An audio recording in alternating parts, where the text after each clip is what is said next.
Lily was an adventurous 8-year-old girl with freckles and wild red curls. Her room was filled with books, crafts, and cuddly toys, but none were as special as Felix, her plush bunny with long ears and a yellow bow. Felix was her most loyal companion.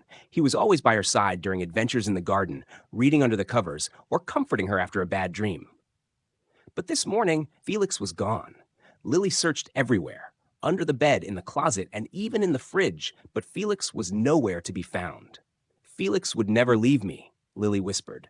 Determined, she put on her homemade detective hat and grabbed her flashlight. "This is a case for Detective Lily." Armed with her notebook, she set off to solve the mystery. She was ready to find Felix, no matter who or what had taken him.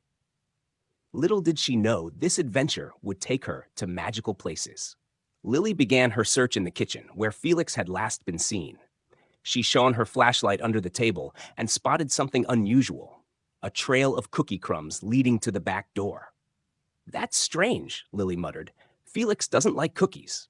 She sketched the trail in her notebook and followed it into the garden. There, she found her first clue: Felix's yellow bow hanging from a tree branch. "Felix was here," Lily exclaimed. But how did the bow get up there? As she pondered, she heard a rustling in the bushes.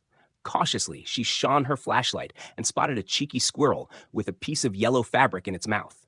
"Hey, that belongs to Felix," Lily called out. The squirrel chattered and darted away. Without hesitation, Lily chased after it, running through the garden and over the fence. She was determined to find Felix, no matter where the squirrel was leading her. The squirrel led Lily into the nearby park, where it climbed into an old treehouse she had never noticed before. Lily hesitated for a moment, but her curiosity won. She climbed the creaky wooden ladder and found herself in a strange hideout. The space was filled with collected treasures: marbles, candy wrappers, toy cars, and even a sock. Among the clutter, Lily spotted Felix's yellow bow neatly placed on a small table. "Felix was here," she said, relieved, but there was no sign of Felix himself. Suddenly, she heard a soft chirping sound. Turning around, she saw the squirrel wearing a tiny crown made of gold paper. It held a note in its paws, dropped it in front of Lily, and scampered away. Lily picked up the note and read, "Follow the crumbs." She furrowed her brow. "More crumbs? What does this mean?" Curious and determined, she set off to follow the next clue. The new trail of cookie crumbs led Lily deeper into the park, to an old shed. The door was locked, but on the ground she found a small key. Lily picked it up and carefully unlocked the door.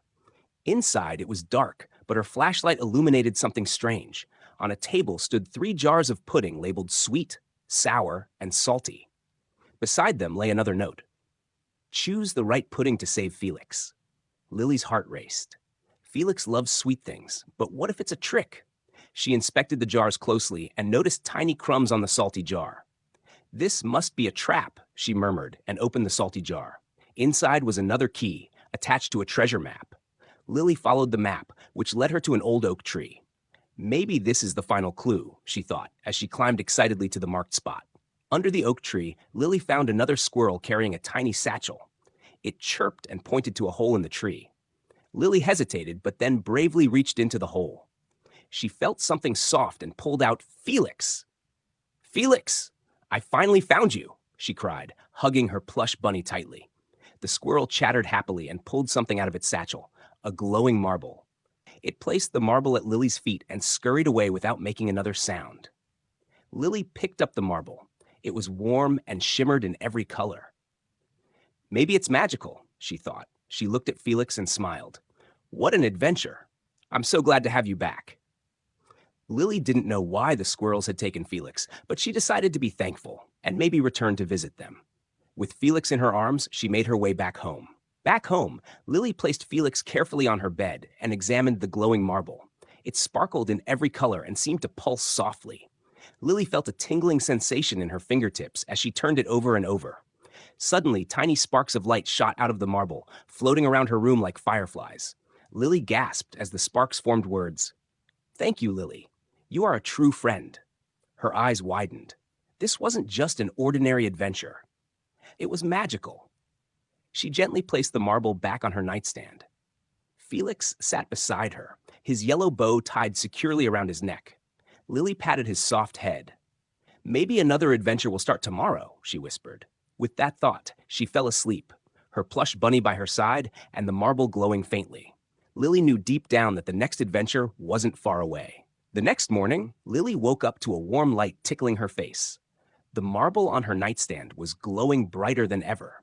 She picked it up, feeling the gentle tingle again. Suddenly, tiny points of light floated out of the marble, dancing around the room. Lily stared in awe as the points formed new words. "We need you, Lily. Stay brave and curious." Lily smiled. "I'll be ready when you need me." The lights disappeared, and the marble returned to its normal glow. Lily placed it carefully back on her nightstand and grabbed Felix. With her bunny in her arms, she felt ready for anything. Whether or not the marble would glow again didn't matter. She was just happy to have Felix back and a little bit of magic in her heart. For now, Lily was content, knowing that her courage and kindness had made a difference.